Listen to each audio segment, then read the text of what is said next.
The Confessions of Saint Augustine, Book 12, Chapter 13. This, then, is what I conceive, O my God, when I hear your scriptures saying, In the beginning God made heaven and earth, and the earth was invisible and without form, and darkness was upon the deep, and not mentioning what day you created them. This is what I conceive, that because of the heaven of heavens, that intellectual heaven whose intelligences know all at once, not in part, not darkly, not through a glass, but as a whole, in manifestation face to face, not this thing now and that thing anon, but as I said, know all at once, without any succession of times, and because of the earth invisible and without form, without any succession of times, which succession presents, this thing now, that thing anon, because where is no form, there is no distinction of things.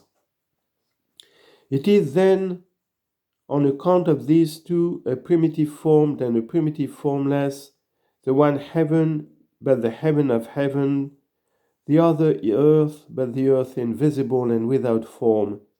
Because of these two do I conceive, did your scriptures say without mention of theirs, in the beginning God created heaven and earth. For forthwith it subjoined what earth it spoke of. And also in that the firmament is recorded to be created, the second day and called heaven. It conveys to us of which heaven he before spoke, without mention of theirs. Chapter 14. Wondrous depth of your words, whose surface, behold, is before us, inviting to little ones, yet are there a wondrous depth. O my God, a wondrous depth. It is awful to look therein, an awfulness of honor, and a trembling of love. The enemies thereof I hate vehemently. Oh, that you would slay them with your two-edged sword, that they might no longer be enemies unto you. For so do I love to have them slain unto themselves, that they may live unto you. But behold others, not fault-finders, but extollers of the book of Genesis. The Spirit of God, say they, who by his servant Moses wrote these things, would not have those words thus understood. He would not have it understood as you say, but otherwise as we say, unto whom yourself, O you God all, being judge, do I thus answer. Chapter 15.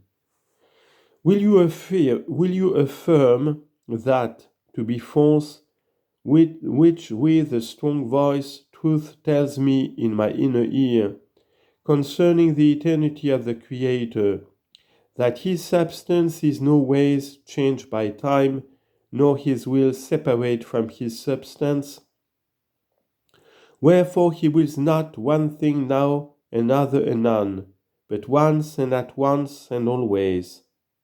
He wills all things that he wills, not again and again, nor now this, now that, nor wills afterwards what before he willed not, nor wills not what before he willed.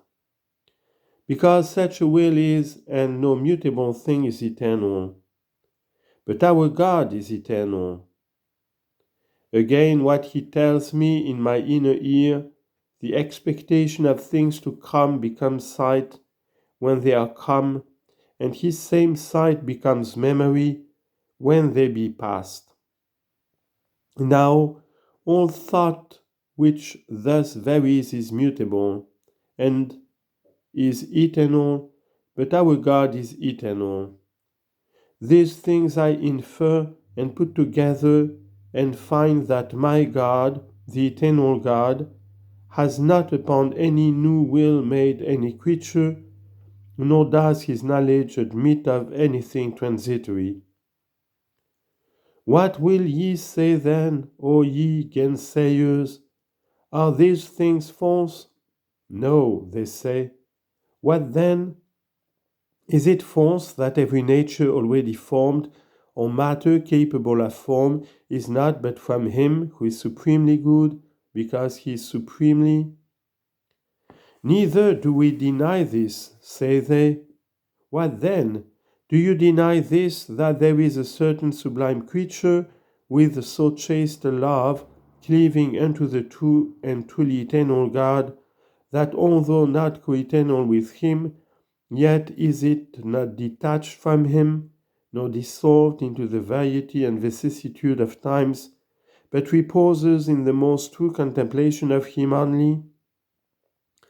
Because you, O God, and to him that love you so much as you commanded, does show yourself and suffices him, and therefore does he not decline from you, nor toward himself. This is the house of God, not of earthly mold, nor of celestial bulk corporeal, but spiritual, and partaker of your eternity, because without defection forever. For you have made it fast forever and ever. You have given it a law which it shall not pass. Nor yet is it coeternal with you, O God, because not without beginning, for it was made.